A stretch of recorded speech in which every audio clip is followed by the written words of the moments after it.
네, 화천대유 대주주인 김만배 전 기자가 오늘 검찰에 피의자 신분으로 출석해서 조사를 받고 있습니다. 박지훈 변호사와 계속해서 얘기를 나눠보도록 하겠습니다. 어서 오십시오. 안녕하십니까? 예, 대개 조사받으러 피의자 신분으로 오면 카메라 앞에 서서 성실히 조사받겠습니다라든가 충분히 소명할 수 있습니다. 이렇게만 얘기하고 들어가야 되는데 준비했던 것대로 뭐 아이템을 딱 지목하면서 주르륵 설명을 해버렸습니다. 그 장면 잠깐 보시죠. 네. 이를 막론하고 이런 소동을 일으켜서 매우 송구스럽게 생각합니다. 정치권과 법조계에 350억 원 로비했다는 의혹이 제기된다. 어떻게 입장이 되십니까? 검찰 수사에서 성실히 협조하겠습니다. 천화동인 1호 실소유주 누굽니까? 그거는 바로 접니다. 그리고 지금 제기되고 있는 여러 의혹들은 수익금 배분 등을 둘러싼 갈등 과정에서 특정인이 의도적으로 녹음하고 편집한 녹취록 때문입니다. 이재명 지사의 재판과 관련돼서 어떤 부탁과 청탁을 한 게 아니냐는 의혹이 있는데 그에 대한 입장은 어떠십니까? 여러분 여기 계신 분들이 법조기자 대부분 법조기자이실 거라고 생각하는데 우리나라 이 사법부가 그렇게 세간의 호사가들이 추측하고 또 짜집기 하는 생각으로 움직일 수 있는 그런 저기가 아니라고 생각합니다. 그래서 그런 어떤 재판 이런 얘기는 얼토당토하는 얘기라고 생각합니다. 가장 자세하게 해명을 한 부분이 이제 저 두 가지인 것 같습니다. 하나는 천화동인 1호가 유동규 전 본부장이나 그 윗선 누구의 것이냐 이제 이 문제에 대한 거를 하나를 얘기하고 그다음에 대법관과 유착해서 재판과 관련한 로비를 한 게 있느냐 이 두 가지는 확실히 설명을 하는군요. 포토라인 쓰면서 이 두 가지 얘기는 하려고 준비했던 것 같아요. 지금 얘기한 것처럼 실제로는 가서 조사 잘 받고 오겠습니다. 뭐 답변은 검찰에 가서 하겠습니다. 이렇게 답변하는데 두 가지는 준비했던 걸로 보이고요. 뭐 800억이라든지 뭐 금액 700억 약정설이 있다 보니까 혹시나 천화동인 소유주가 이 김만배 전 기자가 아닌 딴 사람 그 윗선이 있는 게 아니냐 이렇게 의문이 많이 제기가 됐었는데 이 부분은 아니라고 일단 얘기를 했고요. 두 번째가 좀 큰 의미가 있는 것 같습니다. 많이 보도가 됐던 부분이고 이재명 지사 대법원 무죄 판결 전원합의체 판결 나기 전에 그 전후로 출입을 많이 했던 건데 출입을 많이 했기 때문에 혹시나 권순일 대법관을 만나러 가서 이재명 지사 판결에 대해서 좀 유리하게 하려고 했던 게 아니냐라는 의혹이 제기가 됐었고요. 그건 이제 이전부터 얘기가 꼭 됐었어요. 이 대법관이 원래는 13명인데 한 명이 빠지는 바람에 12명이 했고 7대 5로 지금 무죄 판결이 났습니다.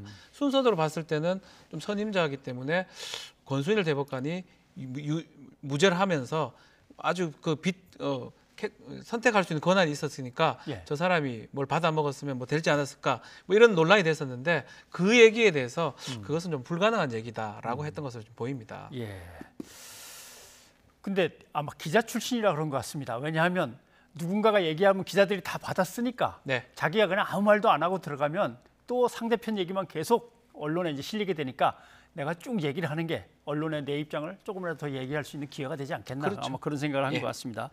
그런데 이제 문제는 녹음한 기록에 다 나오지 않느냐 하는데 그 녹음한 것이 누군가가 고의적으로 녹음해서 고의적으로 편집을 해버린 거다라는 양측의 입장이 지금 엇갈립니다. 그렇죠. 이 녹음 자료를 근거로 해서 검찰에서는 소환을 했을 걸로 보입니다. 이미 9월 27일 날 경찰에서 조사를 받았어요. 그 조사는 뭐냐면 현금 473억을 뺐었는데 그 부분에 대해서 조사를 했던 걸로 보이고요. 지금 조사를 했던 거는 정영학 회계사가 제출한 녹취록, 녹음에 언급됐기 때문에 그것을 확인하기 위해서 불렀을 가능성이 높습니다. 뭐 확인하는 과정에서 473억도 아마 검찰에서 할 건데 어쨌든 간에 그 부분에 대해서 얘기를 하려고 저쪽에서 편집했거나 본인은 그 정영학한테 유리한 자료만 나왔을 것이다라는 취지로 지금 얘기했고 만약에 이제 이 부분이 소명이 안 되거나 불리해지면 뭐 구속이 좀 불가피한 상황이 될 수가 있거든요. 그러다 보니까 저 얘기는 의도적으로 편집한 것이라고 아주 정확하게 얘기한 것으로 좀 보입니다.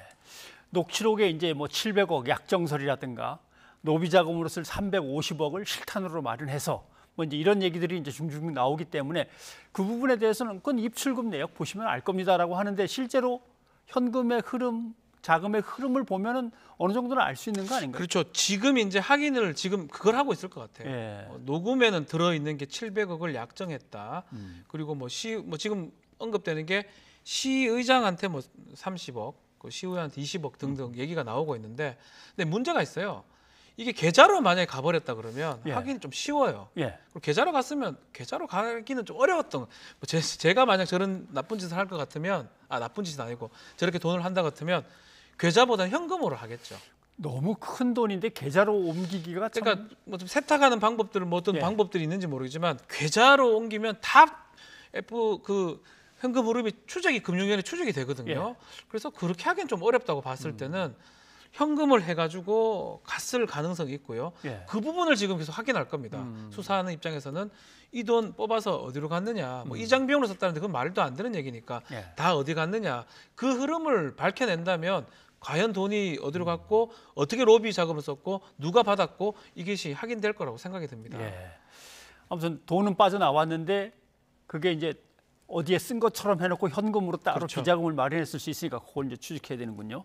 그런데 결국 싸우기를 왜 싸웠냐 하고 하면 투자를 하고 거기에 배당이 나오고 그다음에 분양 수익도 나오고 하는데, 자 이제 각자 얼마나 힘들어 돈을 갖다 써가면서 작업을 했느냐를 가지고 이제 이익을 나눠야 되는데, 내가 그래서 누구 준이라고 얼마를 썼고 누구 준이라고 또 얼마를 쓰고 이런 식으로 서로 부풀리기를 했다는 얘기 같은데, 그렇죠. 그 말이 맞을까요? 일단은 뭐 녹음에 대해서 해명하는 과정에서 지금 얘기를 하고 있고 수익 분배 과정에서 문제다. 이렇게 이해를 해야 될 것 같아요. 3명이에요 나오는 사람은. 김만배, 그리고 남욱이라는 지금 미국 간 변호사, 그리고 정영학, 이 3사람이 지금 하려고 했는데, 지금 김만배 전 기자의 말도 일부 맞고 또 일부 틀린 것도 있을 것 같은데 하나 맞는 거는요. 김만배한테 유리한 자료가 제출이 안 됐겠죠. 불리한 자료가 제출됐기 때문에 소환이 되는 거고요. 정영학 회계사한테는 유리한 겁니다. 최소한 불리하지 않은 자료. 남욱은 뭐 지금 밖에 있으니까 남욱한테 계속 불리한 자료고. 근데 지금 얘기를 다 들어보면, 종합해 보면 결국은 각자 다 로비를 했는데 내가 더 로비 많이 했으니까 내가 더 많이 로비했던 자금을 받아야 된다라는 걸로 들려집니다. 제가 이해하기로는. 3명 다 수익 구조가 결국은 이 3명 다 어디 가서 다 로비를 했는데 어디서 로비했는지는 모르겠지만 어쨌든 간에 내가 가장 많이 받아야 되는데, 그 내용이 녹음을 정영학은 했고 김만배 씨 주장에 따르면 녹음하는 걸 알았기 때문에 과정에서 또 얘기했다라는 취지이기 때문에 뭐 확실한 거는 수익 다툼인데, 그 수익 다툼은 이 3사람 다 로비를 했을 가능성이 아주 높은 상황이 아닌가 이렇게 보입니다. 셋이서 돈 갖고 그렇게 싸우는 중에 그 앉아가지고 얘기를 듣고 있었던 게 공직자인 유동규 전 본부장이라는 거 아닙니까? 그렇죠. 그러니까 뭐 돈을 받았는지 안 받았는지 모르지만 유착 관계가 있었던 건 분명한 것 같아요. 이런 얘기 하는데 거기 앉아서 뻗어시 듣고 있다는 얘기는. 그렇죠. 그 금액이 얼마인지는 뭐 알 수는 없지만 또 노급 자료에는 뭐 몇백억이 갈 수 있다는 식으로 돼 있지만 그건 뭐 정확하지 않는 것 같아요. 뭐 그분이라고 얘기했던 게 유동규를 의미하는지는 알 수, 나이가 어립니다. 어리기 때문에 그건 알 수가 없는데, 어쨌든 간에 관계성은 있다고 봐야 됩니다. 그 자리에 돈 얘기를 하고 있는데 거기서 껴서 듣고 있고, 자기도 얼마 달라 하고 자기한테 얼마를 직접 받기도 하고 뭐 그런 부분이 있기 때문에 그것 때문에 또 구속이 되기도 했고요. 유동규 씨도 뭐 관련성이 아주 크다고 봐야 될 것 같습니다. 그러니까 이미 유동규 씨의 구속영장에는 8억 중에 5억이 지금 김 씨로부터 건너왔다고 이미 돼 있습니다. 이렇게 되면 받은 사람이 구속됐으면 준 사람도 별 수 없이 구속영장이 들어가야 되지 않나요? 그렇죠. 뇌물 공여죄죠. 5억의 한 명이 받았고 공직자로서 뭐 뒤에 받았긴 하지만 뇌물죄가 된다 그러면 준 사람은 뇌물 공여죄가 되는 거고요. 오늘 조사에는 3가지 정도가 될 것 같아요. 김만배 씨 지금 아마 계속 조사를 받을 걸로 보이는데, 가장 큰 거는 녹취 부분 확인하는 거고요. 두 번째는 현금 빼가는 거 어디 썼는지 또 어디로 보냈는지 확인하고, 3번째가 이 부분입니다. 결국 유동규한테 줬던 부분은 확실한 부분이거든요. 유동규한테 5억 줬던 거 정말 줬는지, 자기 돈인지, 어떤 의도로 줬는지, 직무 관련성이 있는지, 이 부분을 확인해야 되는데, 만약 그런 부분이 확인된다면 이 3번째 때문에 구속영장이나 이런 더 신변에 관련된 영장이 청구될 가능성도 지금 배제할 수 없는 게 아닌가 보입니다. 지금 성남시 입장에서는 개발 이익이 생겼을 때 환수하는 돈이 이제 1차 있었고, 너무 많이 생기는 것 같아서 2차로 한 번 더 받긴 했습니다. 그 다음에 이제 더 못 받아낸 거에 대해서는 이제 문제 책임 추궁이 가고 있는데, 청렴 이행 서약서를 쓴 게 있다. 이거는 부당한 뭔가 문제가 생겼거나 부당한 이익이 발생했을 때 회수할 수 있는 방법이다라고 하는데 실제로 가능성이 있습니까? 각서 같은 겁니다. 각서. 뭐 계약을 하면서 사업을 떼오면서 내가 만약에 금품이나 향응을 제공해서 불법적이거나 부당하게 이익을 받았을 때 그 이익에 대해서 주겠다. 예. 개발 제시하는데 근데 이제 문제가 좀 있어요. 예. 법적 효력은 사실 각서라도 계약서로 볼 수는 있는데 권고적 효력이 있다고 보는 게 맞지 않나 싶어요. 네. 뭐 강제적으로 각서 말고 만약에 이게 만약 그 어떤 계약서나 이런 입찰 공고서에 다 들어가 있다 그러면 조금 더 효과가 더 클 수 있는데 그냥 업체가 낸 서약서, 각서라면 또 하나 더 문제가 또 있습니다.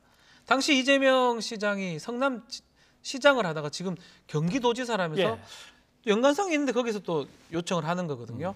그래서 이제 검토는 분명히 가능하고 이게 언급이 됐기 때문에 한 번 더 봐야 될 것 같긴 한데 이게 100% 한수가 될지는 조금 더 지켜봐야 되고 법적인 검토가 좀 필요한 상황이 아닌가 예. 이렇게 예측이 됩니다. 자, 사람과 사람의 관계 속에서 문제가 생겼을 때 그 자리에 없는 사람이 다 뒤집어 쓰기도 그렇죠. 하고 하는 건데 지금 남욱 변호사는 지금 미국으로 가서 소식이 없습니다. 불러서 데리고 와 조사를 할 가능성이 있겠습니까? 일단은 여권 무효 조치를 아마 내린 것으로 지금 보입니다. 보도에 예. 따르면 여권 무효되면 불법 체류예요.